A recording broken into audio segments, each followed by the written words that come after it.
Hello, sports fan. This is Stephen here with Sports Choice Plus, and I'm bringing you a very special breakdown. I'm going to be covering the Houston Rockets need to make a choice. Before I get right into that, I want to make sure that you're subscribed to the YouTube channel so you can get all the updates and all the breakdowns. Without further ado, let's get right into it.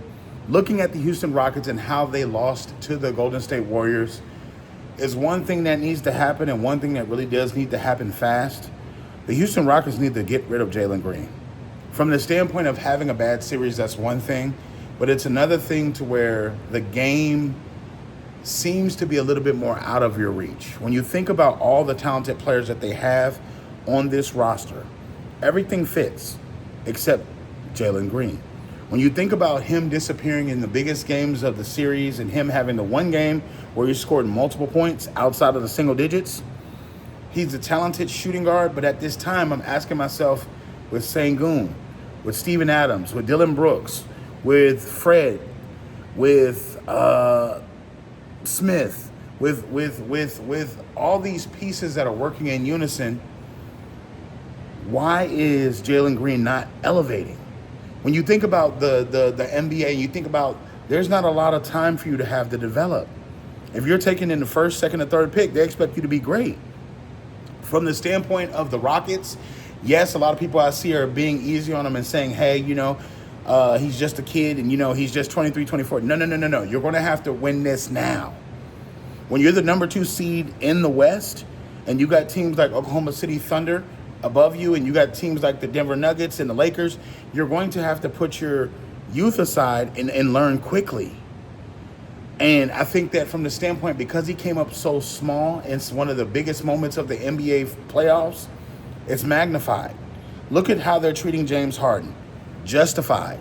When James Harden comes up short in game 7s, and this has become a habitual thing for him on multiple teams, that kind of thing it's deafening. Now, Houston has a good support core. I think they should trade Jaylen Green and get somebody in there that can really ball.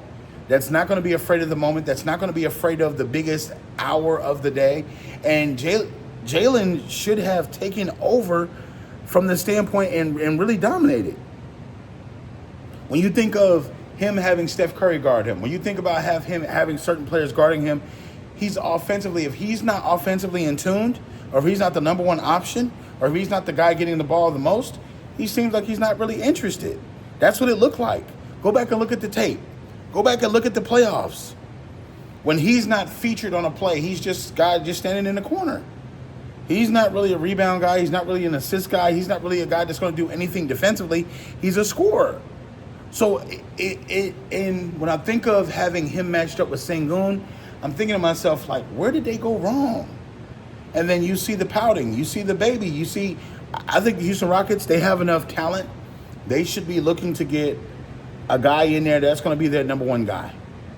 A guy that's in there that's going to be your closer. Whether it be a vet, whether it be a younger guy, whether it be multiple pieces. I saw the reports about them trying to get Giannis Antetokounmpo. I could see Jaylen Green being a part of that deal to get him out of there.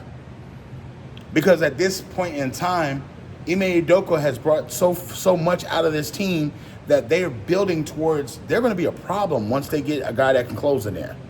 With Ime Udoka as the coach, with Sengun in the middle, having Steven Adams on the side, having Fred as the vet, having Dylan Brooks as that defensive dog, like you have a lot of different pieces on this team that match up and just gel well. They're missing the scorer. And when you think of Amen, I mean, this core is going to be together for the next 4 or 5 years. You can mix and match a Dylan Brooks or a Fred VanVleet in there, but you got to think about this. This team was built to make a playoff run this year. And against the Golden State Warriors that didn't really have size, they didn't really have Steph Curry as the old Steph Curry hitting as many threes as we're used to him hitting. And they had an honest chance to win that game down the stretch. And Jaylen Green was nowhere to be found.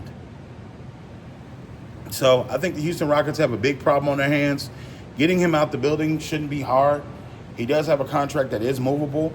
I would say looking at a swap with different players or for picks or something that can get them the capital that they need to get a superstar. I wouldn't mind seeing Giannis in Houston. But you need somebody that's going to fill the void of that dog that you need to lead the rest of the pack. If you get somebody in there that can help lead to this Houston team could be deadly the next 3, 4, 5 years. So, all you Houston Rockets fans, chime in. I know that you're gonna say, "Oh, it's just one series, one time." No, the time is now. Your championship window is closed on the Western Conference because you don't have a lot of years to do that. So, get in the comment section below. David, check out Sports Choice Plus. We'll see you on the next episode.